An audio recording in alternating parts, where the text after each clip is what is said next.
Okie dokie. Then, everyone, thank you for joining today. Yeah, I want to thank you all for coming today to our digital accessibility talk. So, my name is Paul, and I'm senior youth designer here at gravity9.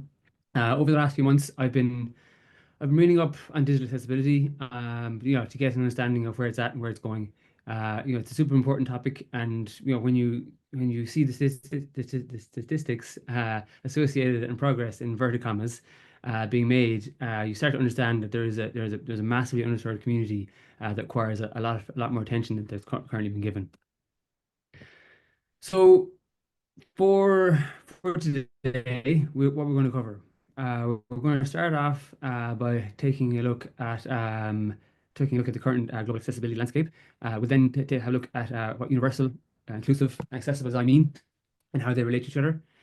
We will then go over the business case for accessibility. I will then, give a quick overview of what WCAG is and what's new in its latest version 2.2. Then we'll also cover, what will happen when the EAA comes into effect, what that means for your business.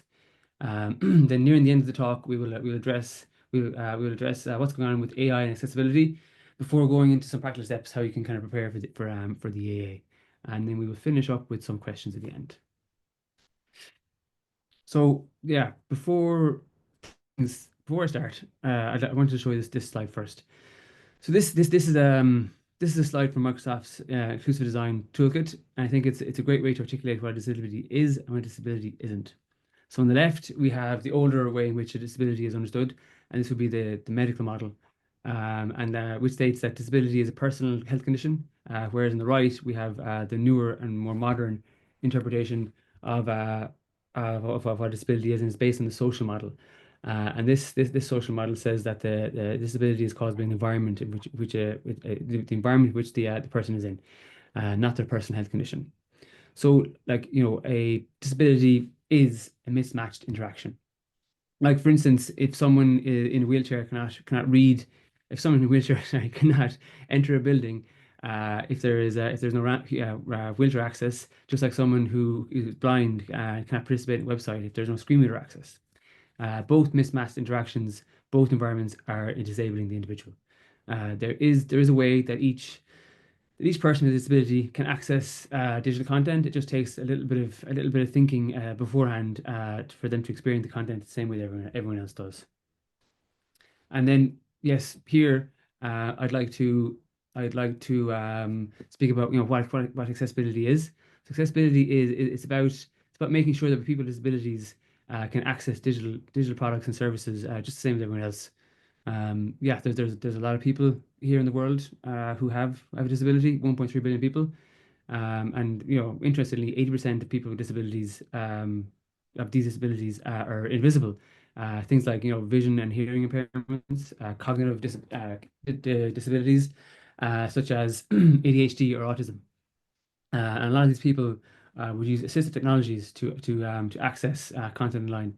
And common examples of these assistive technologies, or otherwise known as AT sometimes, would be like screen readers or screen magnifiers or voice recognition software. Also alternative input devices. Closed captioning too would be an example of this. Yeah, and understanding these technologies is key. So when you're testing and designing to make inclusive products. So yeah, over the last few years, this company WebAIM, they've been conducting a study of the top 1 million websites on the internet. And over the past 6 years, they've conducted this study with the top 1 million websites. So they said across 26 domains, 500,000 of which were .com, and then various different industries as well, be the public sector and private sector, and using a tool that they developed called the Wave standalone plugin. And as you can see here, the latest report found that 94.8% of the top 1 million websites were deemed to be inaccessible, with varying amounts of errors found per page, with the worst offenders ranging from 70 to 120 errors per page. Yeah, which is it's very bad, very, very bad, unfortunately. Yeah, and those of you who aren't aware what WCAG is, it's the World Web Content Accessibility Guidelines, and they're a set of internationally recognized standards developed by the W3C, the World Web Consortium to make web content more accessible to people with disabilities. The WCAG guidelines, there's 86 of them, and we'll yeah, take a little further look into them later on in the talk. So this slide here, it speaks for itself really. This is a yeah kind of yeah the progress that has been made with yeah online accessibility since the study has been initiated. So as you can see, yeah, it's very bad. I think 1 or 2 years it's actually gotten worse. And then yeah, hopefully maybe this is where the EAA can come in to kind of I guess rectify this issue that disabled people are seeing on the internet. This here is a another yeah snippet from that report. It's a super powerful graph, and yeah, this is showing the most common errors that were coming up year on year when doing the study. And like to be honest, this is actually kind of good news what these errors are because they're they're very easy to fix. Well, not fix, sorry, they're very easy to avoid. You don't want to fix them, you want to avoid them. They're very easy to avoid as long as you're aware of them and you're kind of you integrate them and plan for accessibility from the beginning stages. So this diagram here is a I think it's a really nice way to understand how these three areas relate to each other. So universal design, inclusive design, accessible design. They yeah they're all quite similar, but there is differences between them, slight differences. So from top down, we'll start with universal design, and for which we will have one solution to work for everyone. Now, with universal design, it's out of scope for digital experiences because the spectrum of disabilities that people have doesn't really allow for one solution to work for everyone. But that's okay because this is where inclusive and accessible design can come into the picture. Now, before I go ahead, I would say that this is going to get these two are a bit slippery, a bit blurry because they're very quite similar. But the key difference between the two of them lies in their scope. Um, um, the so with inclusive design has a much wider reach and we consider a full range of human diversity and addresses as many needs. It's the key part, the most important part, user needs as possible. And then for accessible design. This is the baseline when it comes to digital access, and it's without doubt super important, super beneficial for disabled people, and it can do better. It's very important that you design accessibly, but yeah, you can do better than just accessible design. As in yeah. Okay, so to take a closer look into inclusive design, inclusive design is not like let's say if you today your product is inclusive that you stop there because you've reached your inclusivity destination boom, job done, congrats, that's it. Unfortunately, no, that is not it. Inclusive design is a continuous and ongoing thing that you must keep practicing if you want to practice inclusive design. So you're practicing this inclusive design, it means that you're designing diversity ways that everyone can participate in a common experience. But unfortunately today, many people are unable to participate in aspects of society, both physical and digital. Understanding how and understanding why, how and why people are excluded gives us actionable steps to take towards designing more inclusively. And this is actually one of Microsoft Inclusive Design's principles for their toolkit, recognize exclusion. And yeah, something I think is really kind of exciting kind of about inclusive design is that this is where we're starting to see and really kind of understand and appreciate the whole concept of nothing about us without us, which is the most important part I think of designing really which is not designing, not building for, but building with and by people with disabilities. Yeah, testing with users it's so important to building a successful product. And so within this Microsoft's inclusive design toolkit, they have this framework called the persona spectrum. And yeah, it's a super powerful tool that helps us to take a fresh perspective uh, when thinking about people using your products and its conditions that they might be in. Um, and in general, personas, they're a really good and useful tool to discover and discuss design solutions that can they can meet real user needs, but they can unfortunately sometimes be a bit one-dimensional. And yeah, potentially sometimes used a bit poorly. There could be like assumed data in there muddying the water. and the team could also they could be making assumptions about the type of users that are going to be using the product. They might forget about somebody. So yeah, there can, as I said, there kind of be risks with using personas, because teams can sometimes they can design for the normal, for the average user, and like designing for this normal or average will ultimately lead to exclusion of users who don't fall into this range. And we don't want that. We don't want that. Um, the reality is, that there is no average user. People using your product will have a wide range of, identities, abilities, disabilities, and using this persona spectrum, it extends the range of your personas by giving variations of for the disabilities of these people, these personas. And by looking how these motivations, they can change in particular situation or context, can change too. Um, be that, a permanent or temporary or situational context, we can better understand the different goals and challenges that these people may face. Yeah, the postponement spectrum takes these factors into consideration, and it helps us design, better and more inclusive solutions. Okay, so on to the business case for accessibility. And I guess you might ask, what could be the business case for it? I guess the first reason is that, there is actually an awful lot of people in the world who, directly themselves have a disability. You can see here from the diagram, 1.3 billion people, have a disability. And then when you add up the people, the aging population and the friends and family, that brings you to 5 billion people. And not to mention, if you're thinking about people with situational temporary disabilities, that number gets even bigger again. And then another thing to consider is that in the UK, population is aging. But between baby boomers and Gen X, it makes up 40% of, of the UK the population, which is quite a substantial number. Important to take note of is that with the wonders of modern medicine, these demographics will be living longer. And yeah, I have to say I'm happy about this, because I'm within one of these demographics. So with considering all these factors, will obviously contribute to, like, a growth in the number of people with disability that are out there. Okay, righty. So this one here is a snapshot of the people with disabilities here in the UK. And I'm not going to really speak to these numbers too much. Just wanted to show you, that there is an awful lot of people with a disability in the UK. 25% of the population have a disability. It's a massive number. 25% have a disability. 40% are over, are Gen X and Boomers who are kind of aging. Will soon have, various, disabilities themselves. Yeah, as in the number it's just a very big number. And again, when we consider the persona spectrum, this number gets even bigger again. And then something else to really consider is very important, like the global spending power, the national spending power of people with disability in the UK is 274 billion. So like, yeah, isn't if your website isn't accessible, then there's an awful lot of people that you're putting up an online obstacle course to keep out of your product.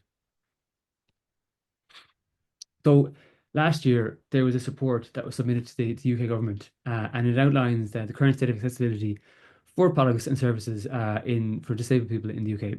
And I'm not going to speak to this too much, but I just wanted to let you know that the private sector is doing quite poorly, actually, when it comes to accessibility, both in the physical and digital world. And yeah, since the publication, the government has issued a formal response, and has made some minor policy changes, I guess. But the actual improvements for disabled consumers remains quite limited, unfortunately. So here we have a slide from a webinar I watched maybe a year ago or so, from this crowd called Level Access. And for those of you who aren't familiar with Level Access, they've been one of the bigger players in the accessibility space. They've been around since 1999. They were the first digital accessibility company to get a revenue that was greater than 100 million. The clients of theirs would include, Fortune 500 companies, public sector. Yeah, so there's, I don't think there's much fear to think that they might have something worthwhile to say when it comes to the accessibility space. And then this this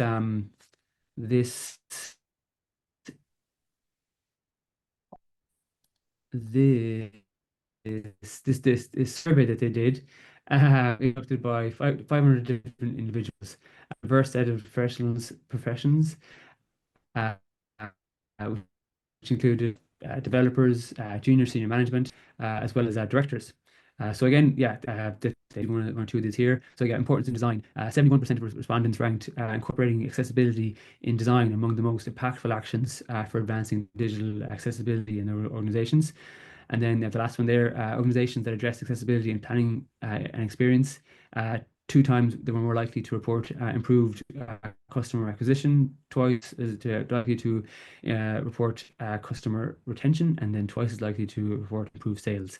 So, like, as you can see, like, these numbers kind of speak for themselves, as in it really is important to kind of consider accessibility early and kind of integrate it into the, design development phase.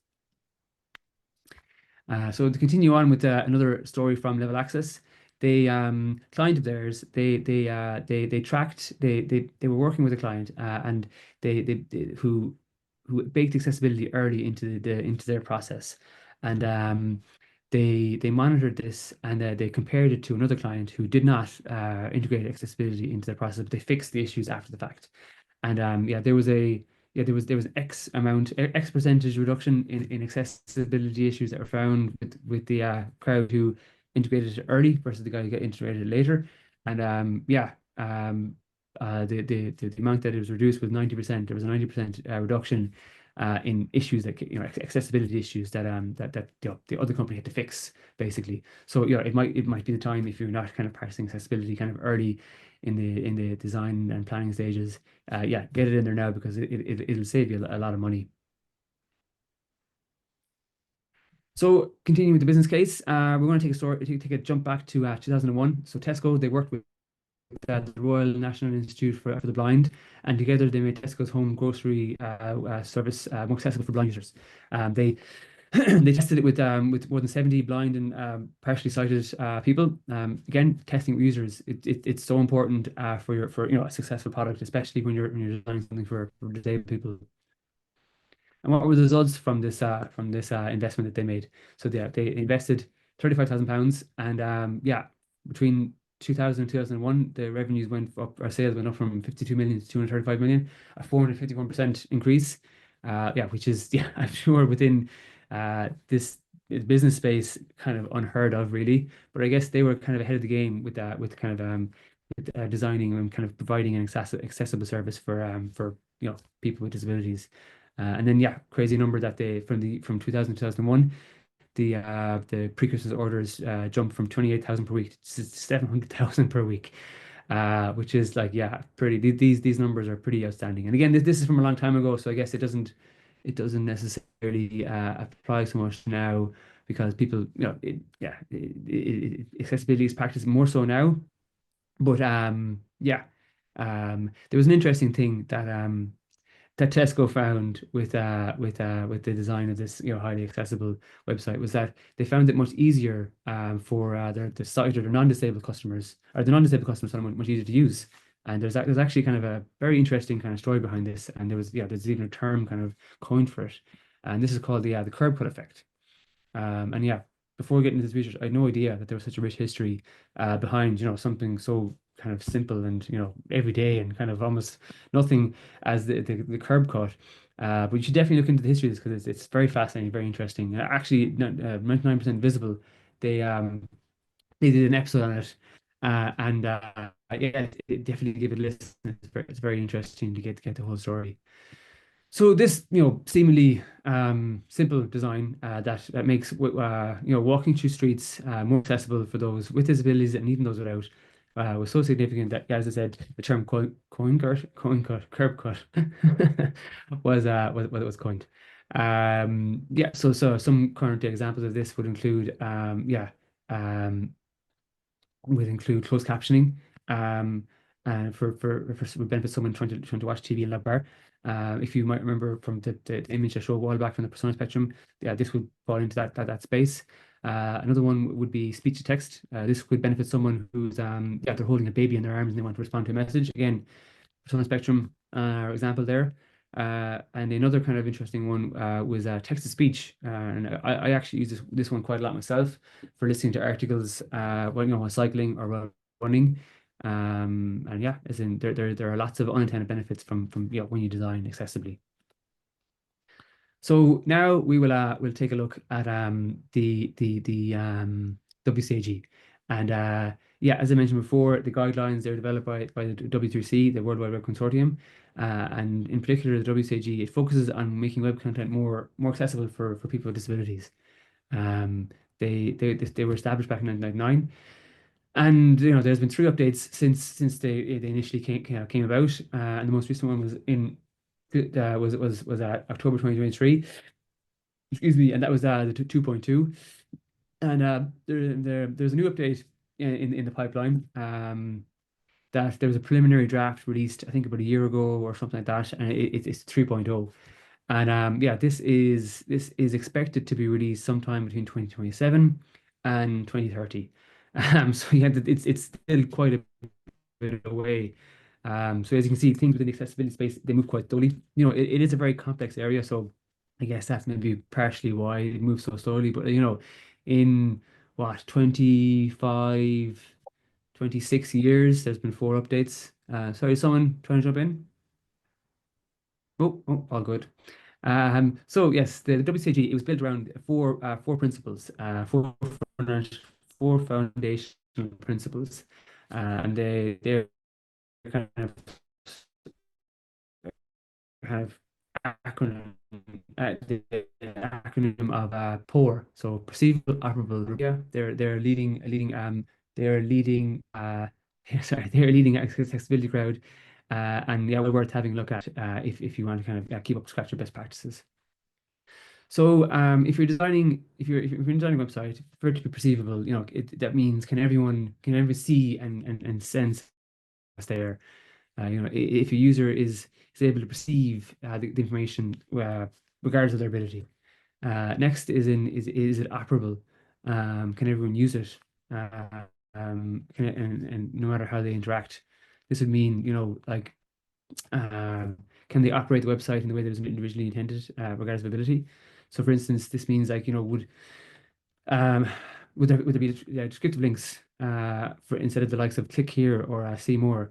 And if you got headings and structure in your content, so the screen reader can navigate through the site appropriately. Is it understandable? This means is it easy to use? This is about using plain language.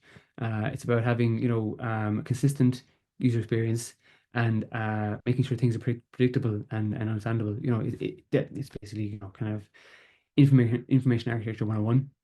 And then finally, is it robust? Does it work with all kinds of tech right now and in the future?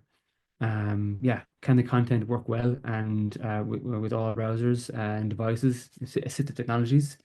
So yeah, these four core principles make sure websites are fair and usable for everyone, no matter what their abilities are or what tech they might be using. It's like making sure a building, it has ramps, it has clear signs, it has doors, it has access, it's accessible. Okay, this is just for the internet, kind of.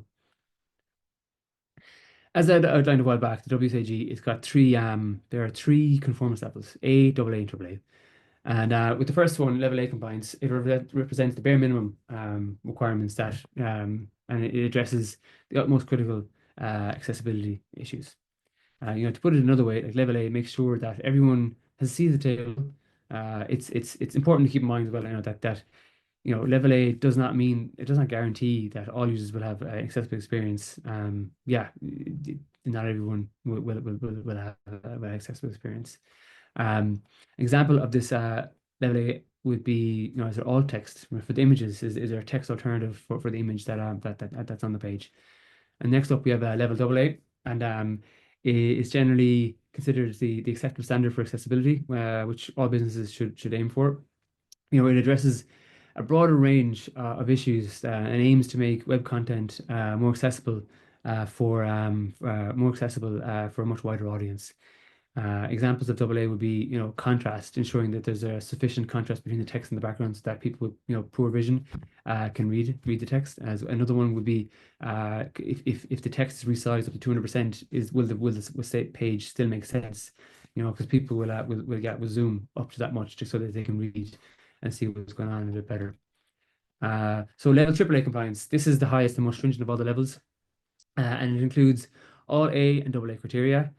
Yeah, plus some additional measures to ensure accessibility even further. Now, level AAA compliance, it can be quite challenging because yeah, it can be difficult. But if you can make it to level AAA compliance, you can be sure that the website you're offering will be kind of highly accessible for the widest amount of the most amount of people. And examples of this AAA compliance would be sign language. So if there's a video content on your site, do you offer a sign language alternative for them to I guess understand it? So here we have the four core principles, and with on the left you see the updates that have come with the 2.2. Um, and yeah, so the update introduces nine new criteria and strengthens accessibility for users with cognitive, visual, motor, and especially on mobile devices. Um, I won't go into detail so much on this because we're actually in the process of creating an EAA action pack to prepare you for the upcoming new legislation of the EAA, and how to design more inclusive experiences. So yeah, we're in the process of making this, and we'll be sending it out to you shortly after this talk. Now here we have I guess an extended map of the WCAG with all the different 86 criteria there on it. And yeah, this is again was created by Entopia. And yeah, it's an interesting kind of map to look at to give you a context of all the different criteria and how they relate to each other. Yeah, yeah, give it a look. It's interesting. And here we have a development on the new criteria for the WCAG 2.2. And as I'd mentioned, yeah, a few slides back, yeah, we're currently in the process of making that action pack, and you can use this pack as a North Star to ensure that when you're designing, inclusive experiences, and yeah, creating a successful, accessible product. So, okay, what's happening with AI and accessibility? So AI it's rapidly transforming the field of digital accessibility, and it's offering new opportunities to remove barriers to people for accessibility disabilities. Um, it's AI-driven solutions. They enhance communication, navigation, as well as interaction for users with visual, auditory, mobility, or cognitive impairments, making digital environments more inclusive. Um, yeah, AI powers assistive technologies such as voice navigation, real-time captioning, and image descriptions for screen readers. Yes, so while like AI, it handles many tasks at scale and speed, it can catch every issue. So the best results, when kind of using AI is combining it with someone else kind of, I guess, overseeing what's happening in the automation. Um, So over the last couple of years, there's been various key innovations within the AI space, and I'm going to give a very, very general overview of these key innovations. And the first one you might be very well aware of, the large language models back in November 2022, and yes, the likes of ChatGPT. It was the first technology we ever had that could, really understand a natural language. Yeah, with this incredible advancement, suddenly we had the ability to for computers to essentially understand what text is written. And like yeah, LLMs have been getting stronger and stronger and more powerful over the years as time has gone on, and yeah, will only get more and more so as we go forward. Um, and 1 year later, we had the innovation of what's known as multimodality, which is basically the ability to transcend text and start looking at more complex content such as images, video, or speech. Yeah, with this incredible advancement of multimodality, AI started to conquer the frontier of being able to understand images and video, similar level of efficacy as we saw with LLMs and plain text. As you can imagine, like the yeah accessibility implications of this were quite profound for people with disabilities. And next up, we had something called chain of thought. So now to explain this chain of thought, funnily enough, I'm going to give you a thought experiment. Um, so imagine if someone gives you a math problem and you're asked to answer at the top of your head. I imagine you're going to probably have a little bit of trouble to do this just in your head. But if I gave you pen and paper, you'd probably have a pretty good chance, hopefully, anyway, of solving this problem. So yeah, the ability to reflect on your knowledge, to reflect on your own kind of thinking, to consider, things step by step. That is it gives a tremendous uplift to your effective intelligence. And that's kind of effectively in a simplified fashion how it works for AI and this chain of thought and innovation. Don't know if any of you have used Perplexity or Grok. Um, they have that kind of feedback into their UI as you ask it a query, and you can see it kind of doing it, going through it, and interesting that the more complex the query is, the obviously longer it takes. You can kind of see it. You can see it with you can see it kind of what the AI is thinking. And a nice little kind of thing with Grok was, it's kind of in its little kind of box, and it's kind of you can see it kind of running around the background, and there's a button to say read my thoughts. It was just a nice little kind of interaction. So anyway, this chain of thought innovation, it came out September 2024 with the O1 models, and this gives the AI the ability to reason more or less the level of PhD across a number of fields. And then yeah, our last and final innovation was with very recent, last December, and this is the agentic evolution, which essentially is the ability for an AI to pursue a goal independently by itself. As an example, to think about this, how you might ask your travel agent, I want to make a plan for my anniversary this weekend.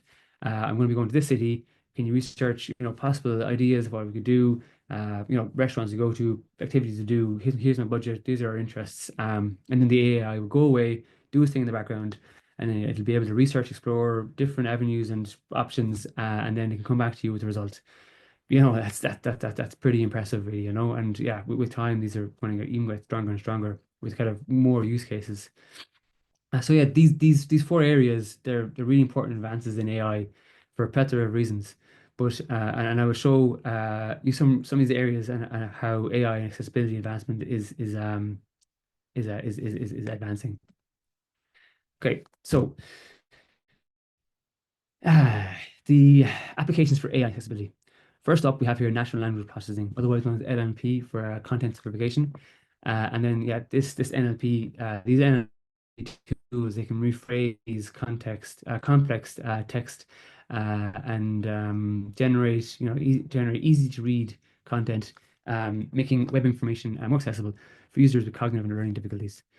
Um, an example of this would be Grammarly, that's integrated into a lot of different platforms to kind of, I guess, yeah, help you kind of, I guess, write better.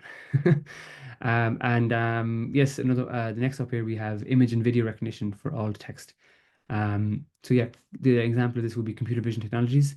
Um, and they're now able to automatically generate detailed image descriptions, making visual content more accessible to blind and visually impaired users. AI can also describe scenes and objects in real time, advancing independent and web navigation. Yeah, all text that AI will be a powerful one of these. It's a very very good all text generator. Um, Next up, we have yeah, real-time captioning and transcription. And then yeah, this would be AI AI-driven captioning tools. Yeah, have become highly accurate over the last year or two, providing real-time transcription for videos and live streams. This is a major advancement for users with hearing impairments, enabling immediate access to auditory content and yeah, improving overall engagement. And yeah, Otter AI would be a very powerful transcription tool that yeah, I've used it before for some interviews that I made. I've done with people to transcribe them and so that I can kind of get some of it quite quickly. It's quite good. Um, and then so on to the next one, we have voice recognition, text to speech, speech to text. And then yeah, advanced voice recognition allows users with mobility and dexterity issues to interact with websites through speech, providing efficient navigation and content and content access without the need for a mouse or a keyboard. A good example of this would be the fourth one there. This is Project Relate. It's a Google project. And this is a powerful AI tool. It's an Android app that can assist people with non-typical speech. Next up, we have what do we have? We have personalized and adaptive user interfaces, otherwise known as overlays. And yeah, machine learning algorithms. This would be kind of, I guess, the AI technology that would be kind of responsible or kind of associated with this space. They can learn user preferences such as font size, color contrast, and layout and that. And yeah, they can adapt to the users the interface in real time. Now, I must say, with overlays, yeah, the reliability of these has been questioned quite a bit over the last few years, as it seems that they, a lot of the time, kind of cause more problems than they're fixing, because they can interfere with the user's own assistive technology sometimes and override, their I guess, current preferences that they have for browsing the web. Um, there's been quite, actually a fair few of lawsuits against some of the larger overlay providers because their product, it caused more harm than good. They promised that it would make your site, accessible, and it wasn't accessible. I guess a key example from this would be Accessibility. They'd be one of the bigger players in this accessibility overlay space, and yeah.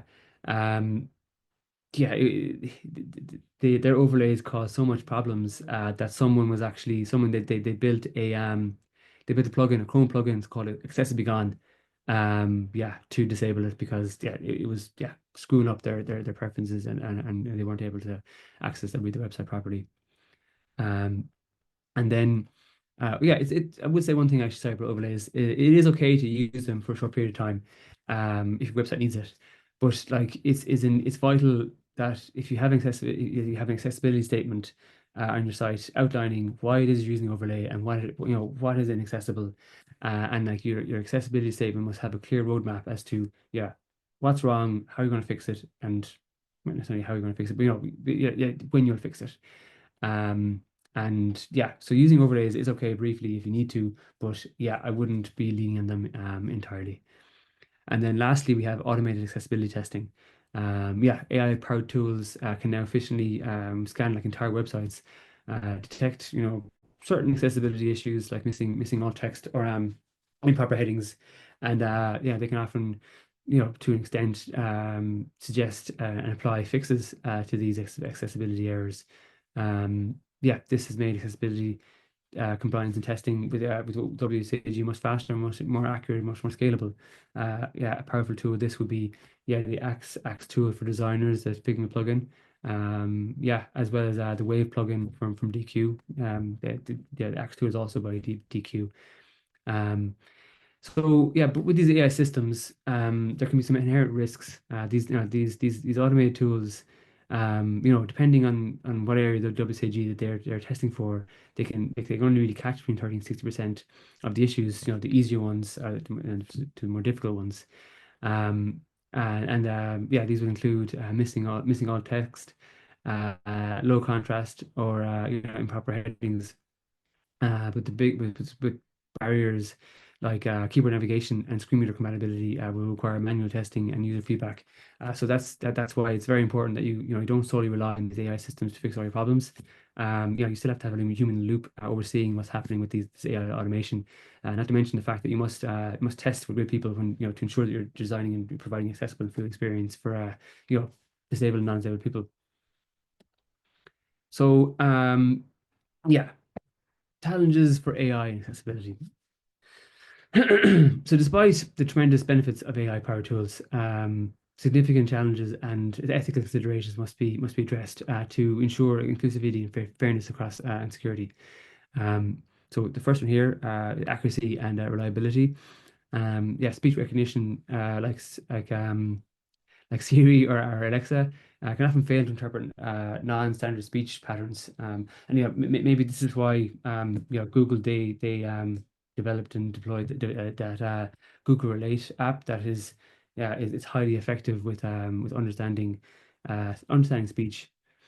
Next up, we have over-reliance and lack of human oversight. This could lead to automation bias, where humans they may, unfortunately, blindly trust the AI decisions and information it gives you. even if it's flawed. You do need to kind of, I guess, sense check what you're getting back. And then next up, we have got, yeah, privacy and security.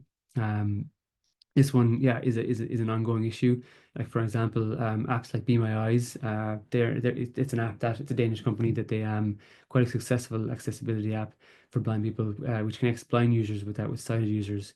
And they actually they teamed up with OpenAI recently, yeah, and they have an app called Be My AI. But yeah, when using this app, it can collect location and usage data, which can be shared with advertisers and third parties without the user's consent. And then finally, we got the real big issue of disability bias. AI systems, they're only as good as the data they're trained with. Um, like if excuse me, if the training data lacks diversity, AI models they may look may not look effectively, they might work effectively for all users, potentially excluding certain groups. So AI bias, it can manifest itself in various different ways, some of which can include underrepresentation of diverse users, which many AI models they're trained on data sets that do not adequately represent people with disabilities. Yeah, leading to systems that can fail to understand and properly assist these disabled people's their needs. Um, then next up we have cultural and linguistic biases. So yeah, AI systems they can they're designed for accessibility. Often, t- sorry, the AI systems that are designed for accessibility, they often perform better in English, and often widely spoken on languages that can lack, robust support for, I guess less popular, not popular, less kind of less spoken languages, but minority languages. And then finally, we have gender and racial bias. Yes, so like this, some studies have shown that AI systems can inherit biases related to gender and race, which can further marginalize certain users when like yeah the when interacting with AI-driven accessibility tools. You might remember from few years back that there was an incident with, I think it was Google Photos, or I think it was a Google product, where there was two people with dark skin, and the AI kind of was tagging the photos to categorize them, and then the two people with dark skin they were tagged as gorillas, and like yeah, no, that's obviously not right, and it was a while back to be fair, but yeah, some improvements need to be made. Okay, so as I was saying in the previous slide, about how AI models are trained on data sets that normally do not kind of adequately represent people with disabilities. Unfortunately, it kind of sort of makes sense to an extent, because what's happening, as happening, the data is usually derived from people without disabilities. Seeing as there are an awful lot more people in the world without disabilities than there are with disabilities. Like, I mean, the very name of ChatGPT, the general purpose transformer, it's about the average, really, kind of, isn't it? Yeah. So like this issue with disability bias, it obviously is a fairly large issue, but there is a way that we can mitigate this, and it'll take time, but like this will involve incorporating people with disabilities into the process. Yeah, as I said, testing users, involving them, kind of, yeah, keeping them active. Um, so a very kind of interesting, powerful, kind of repetitive phrase to an extent that I came across while doing my research was that yeah, um, if you design for the edges, you you get the middle for free. Um, and like yeah, it's such a powerful sentence. Yeah, you should use this as your mantra when designing digital experiences, so as to ensure that when you are designing a website, designing experience, you're designing it as inclusive as possible. Okie doke. So we're now on to the EAA.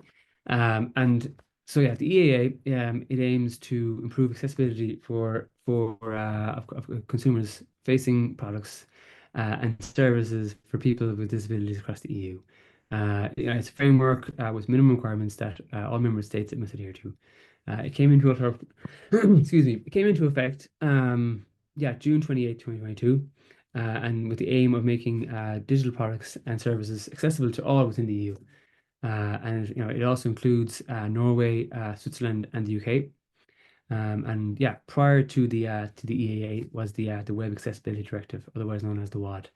I'm not sure who named it that. It was, maybe isn't the best of names. But yeah, the WAD was legislation in place before the EAA. And so the WAD it focused only on the public sector, unfortunately. But thankfully now with when the EA coming into effect, that will include the private sector as well, which I think is definitely certainly well in need in certain countries. So yeah, the EAA it states that it must kind of align with the WAD for the standards, and yeah, this uses the EN 301549, and then yeah, the EN 301549 it relates or it says it needs to use the WCAG 2.1 AA criteria. And yeah, so initially when the EA comes in, it'll be 2.1, and then I think in the 2025, start 2026, that's when they'll update it to 2.2. So in a little over 6 weeks' time, businesses will, must ensure that the products and services are covered by the Act, and yeah, the must ensure that they're accessible, which include, as you can see from this here, all these different kind of products and services. But for today's talk, we're obviously focusing on the e-commerce side of things. So yeah, in the UK, if your company, if it sells a product to anyone within the EU, yeah, you must be EAA compliant. There are a few exceptions to yeah compliance of the EAA, and these include B2B. Yeah, I do think that this will probably prove to be a little bit difficult, tricky in the future because obviously there are people and will be people working in companies who have a disability. So I guess yeah, there will probably be some sort of an update amendment to it in the future or some issue. I don't know, but yeah, that one it's a bit kind of tricky, kind of blurry, I'd say. Next up, we have businesses that are below 10 employees or below 2 million euro in revenue, and then finally, yeah, pre-recorded content, time-based media, yes, and archive content as well as certain other third-party media content. Uh, so, quick overview of the Equality Act, which is the UK legislation that consolidates and strengthens the anti-discrimination laws in England, Scotland, and Wales. The Equality Act it requires organisations to make reasonable adjustments for disabled people, but does not set out detailed technical standards like the EAA does. Um, it's this loose and ambiguous language of reasonable adjustments is very, very likely why that the private sector in the UK is performing so poorly for people with disabilities. Yeah, hopefully, and most likely, the EA will resolve this issue. And so now, what will happen for businesses that don't comply with the EAA? So if a business or organization doesn't comply with the EAA, there can be some pretty serious consequences.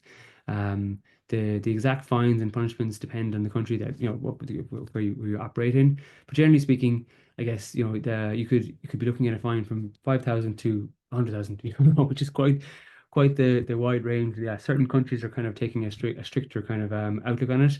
And yeah, if you remember a while back when I mentioned the Web a Million study, um, and yeah, the worst offenders of the top 1 million websites, they errors in the per pages range from 70 to 120. So yeah, if you're a company living in a country or operating in a country where you've got 70 or 100 or even 50 errors per page and you've got 100,000 euro per fine, that's really going to stack up quite quickly. Yeah, so it would be advisable to to align with the EAA for sure. And then yeah, in some really serious cases here in Ireland, they're so if you break these accessibility compliance laws, uh, there could be up to 18 months in prison for company directors. Yeah, so again, yeah, in Ireland especially, you want to be careful. So it's definitely in the company's best interest to make sure that you're EAA compliant. So here we have a throwback to what we saw earlier. The six common issues, errors that come up with that showed up with the WebM study. And again, as I said, this is a good thing because they're very easy to design for and ensure that they aren't a problem. Um, so this is it's a snippet, a snapshot of the EAA action pack that we're putting together for you guys. And yeah, these are kind of these are ways that you can kind of mitigate these problems here with a visual kind of overview and representation of it. And within this pack, we'll be outlining different tools and plugins and best practices you can incorporate to make sure that you're designing a very inclusive and yeah, successful experience. And again, these are more of those the errors that came up in the Web 2.2 or yeah, Web a million. And so yes, we are currently working on a new presentation for designing from university. And yeah, we would love for you guys to join. And yeah, we'll let you know when it's happening. And then yes, this brings me to the end of the presentation. And yeah, is there any questions?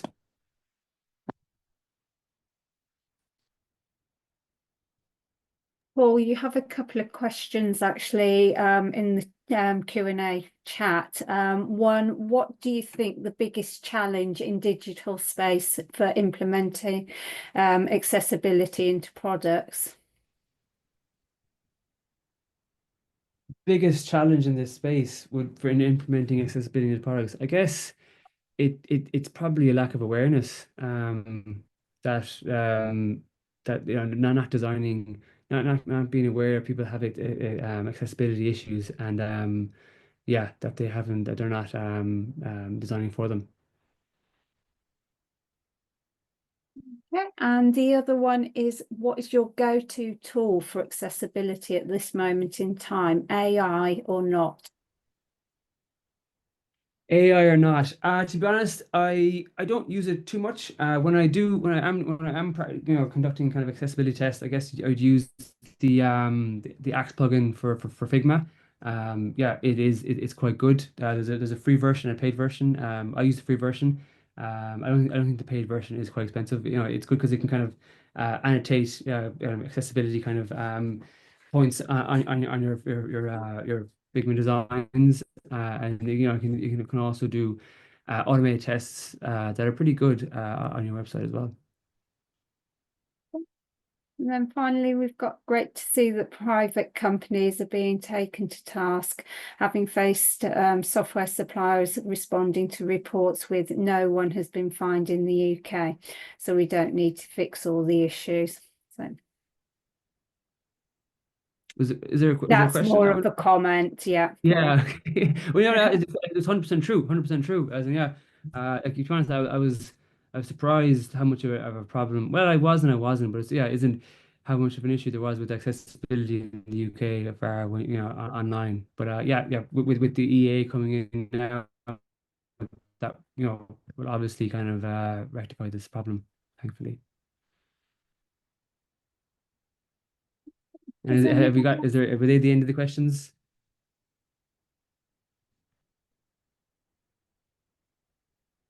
I think it could be Paul.